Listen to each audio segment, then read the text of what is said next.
buenos días, bienvenidos, bienvenidas al nuevo contenido para nuestro medio NutriNews. Mañana lluviosa en Barcelona, Facundo es mi nombre y si es la primera vez que nos escuchas, te adelanto que vamos a estar abordando uno de los artículos publicados en nuestra revista edición noviembre de NutriNews España. Y a decir verdad, no es cualquier artículo porque además es el artículo que está en la portada de la revista. Eh, Tengo aquí un ejemplar, bueno, quienes estén escuchando el podcast, esto se lo van a tener que saltear. Hemos elegido el artículo para la portada porque, bueno, nos pareció el tema realmente muy interesante, no solamente por la información que aporta, sino por las puertas que abre también a nuevas investigaciones y los nuevos interrogantes que pone sobre la mesa. Estoy hablando de un artículo titulado Ácidos grasos omega 3 en las dietas para cerdas de capa blanca e ibéricas, posibles efectos inmunomoduladores en el calostro y la leche. Y como de costumbre estoy en contacto con uno de sus autores, Eudal Chaudharo. Buenos días. Buenos días.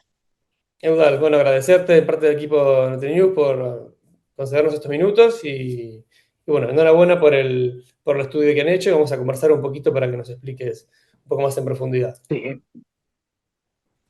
Eudal Chaudharo es PhD en nutrición y metabolismo por la Universidad Rovira y Virgil y se desempeña como investigador postdoctoral en el SNIVA, el Servicio de Nutrición y Bienestar Animal de la Universidad Autónoma de Barcelona. ¿Quisieras agregar algo?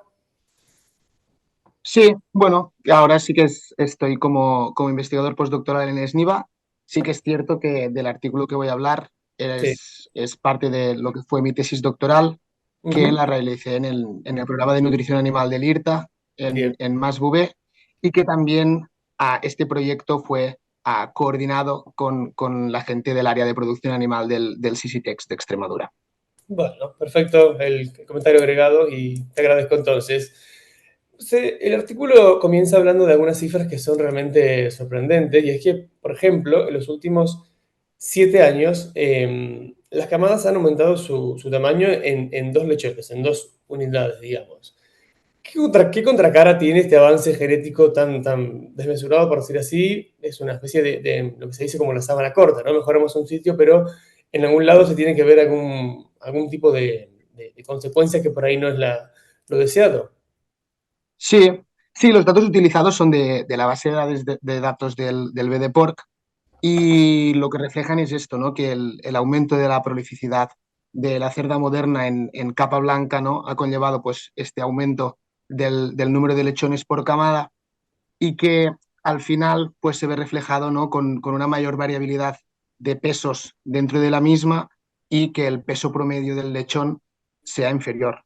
Esto consecuentemente lo que puede conllevar es que pues aparezca un mayor número de lechones que se podrían considerar de un bajo peso Ujú. y que a su vez se caracterizan por ser más débiles y tener una menor probabilidad de supervivencia debido a que pues tienen una capacidad termorreguladora más pobre y también el hecho de que al ser pues los más pequeñitos de la camada también tienen más dificultades para tener una ingesta temprana y adecuada de calostro, que al final es pues la vía por donde les entra esta inmunidad maternal. Y nada, um, seguimos, ¿no? Con las mejoras de manejo, pero aún así la mortalidad, como tú has dicho, ¿no? Durante estos últimos años en la etapa de lactación, pues ha ido aumentando. Y en el artículo que también se trata, bueno, también hablamos un poco de la cerda ibérica, sí que este problema pues no es tan así, porque la prolificidad de la cerda ibérica es bastante inferior, pero bueno, la mortalidad al final durante la fase de lactación también es un problema, pues en este caso, pues tanto económico como un problema de bienestar animal. Doctor, ¿qué objetivos se plantearon con esta investigación? ¿A dónde querían llegar? ¿Cómo nace la necesidad de profundizar un poco más en este tema? Sí, bueno, el objetivo de la investigación al final era intentar pues una estrategia nutricional en las madres que pudiera tener un impacto en el lechón, en este caso pues mejorando la calidad del calostro y de la leche.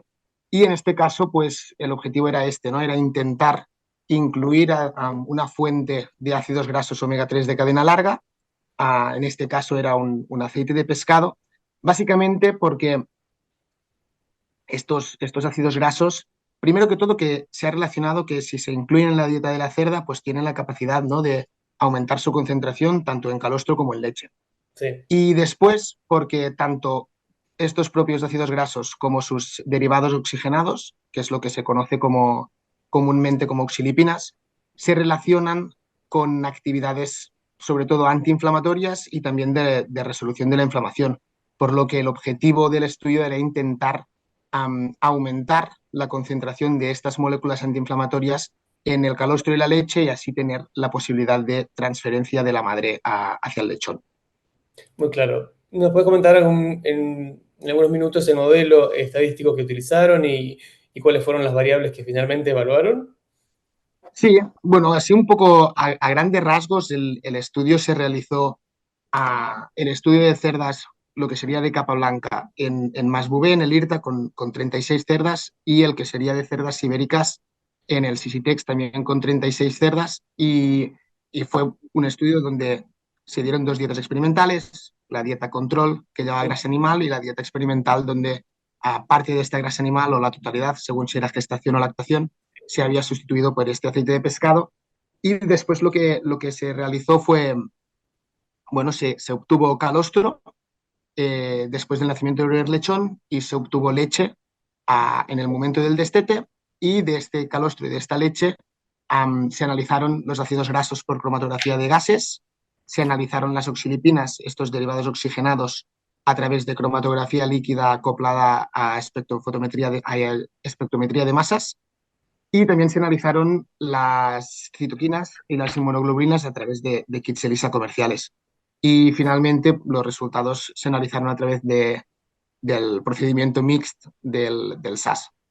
¿Qué resultados se encontraron en cuanto a las variables de composición de los ácidos grasos de la leche y el perfil de las oxilipinas? Sí, al final lo que sería tanto de ácidos grasos como de oxilipinas, los resultados fueron bastante parecidos en ambas genéticas, tanto en capa blanca como en ibéricas. Y bueno, lo que era más de esperar era que con la adición de este aceite de pescado rico en ácidos grasos omega 3 de cadena larga, sobre todo el que sería el ácido eicosapentanoico, que se conoce como EPA, y el ácido docosahexaenoico, que se conoce como DHA, sobre todo se vio claramente como estos dos subían en ambas muestras, y también el total de estos ácidos grasos omega 3.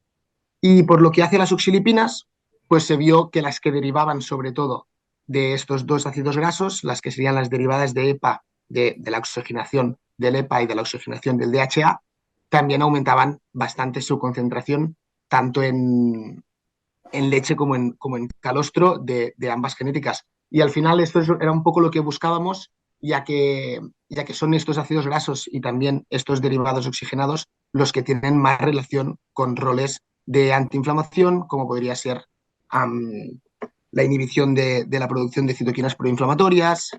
Y eso te quería Mm, preguntar, ¿qué habían encontrado con respecto a las citoquinas y sí, respecto a citoquinas y monoglobulinas, aquí sí que monoglobulinas?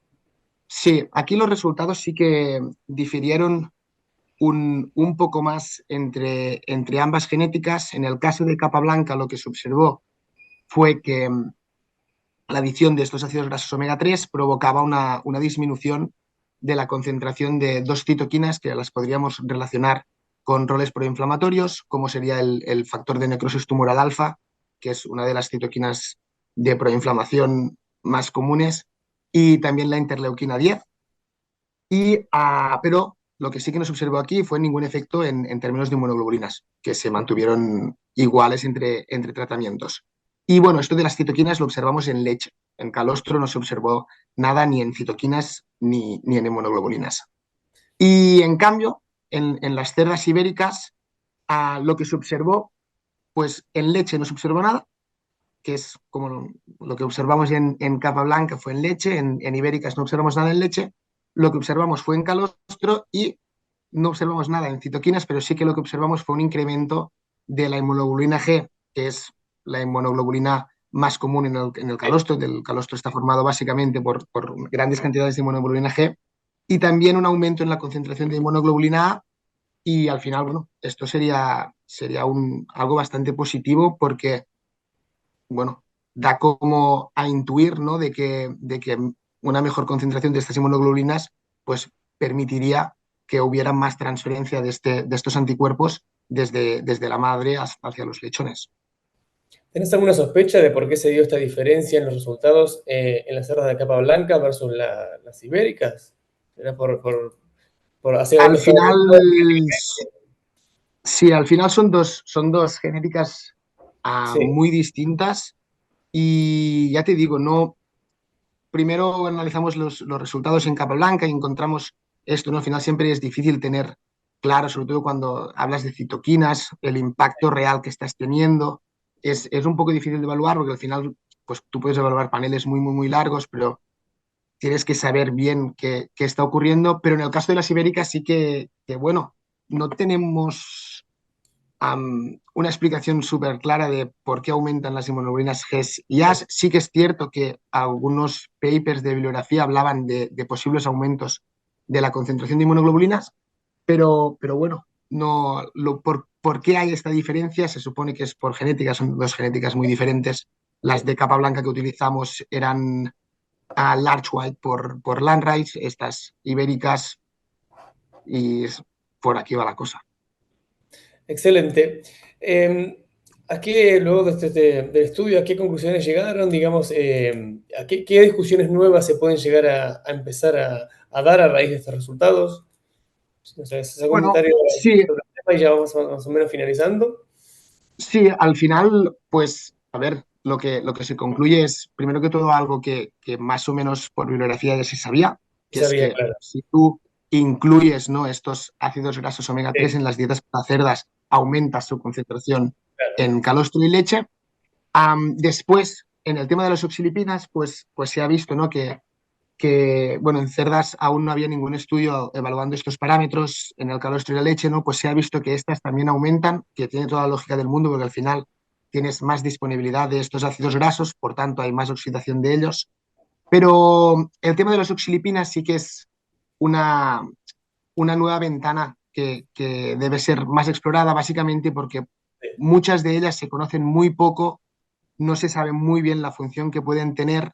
También estamos hablando de que son mediadores intermedios que pueden, tampoco sabemos muy bien el tiempo de vida que tienen, si es sencillamente de que de un paso de oxidación a otro hay una molécula intermedia que dura segundos o que dura más, si puede tener una influencia, si no. Yo creo que la parte más interesante está en seguir evaluando estas oxilipinas que vemos que podemos modificar, qué funciones reales pueden desarrollar en el animal o pueden tener en el animal. Y al final, bueno, se ha visto también esto, ¿no? De que podemos tener un impacto finalmente en parámetros inmunitarios, citoquinas, inmunoglobulinas. sí. En nuestro caso, yo lo que creo que es más conveniente es, al final, inmunoglobulinas analizamos GA y M, pero de citoquinas sí que es cierto que solo analizamos 5 citoquinas diferentes y aquí sí que el panel de citoquinas a analizar puede ser mucho más amplio y seguramente un panel mucho más amplio también nos ayudaría a entender un poco más por dónde va la cosa, ¿no? Y al final, cuando se modifican algunas oxilipinas, una, dos, sobre todo si son oxilipinas que pueden, hay citoquinas, perdón, que pueden tener más de una función, es difícil saber por qué las has modificado, o sea, por qué se están modificando o qué impacto puede tener esta modificación. Y, y creo que sería esto, ¿no? Más a cara a futuro, intentar pues ir más a lo que serían oxilipinas, sobre todo, y también pues intentar hacer análisis de un panel de citoquinas mucho mayor.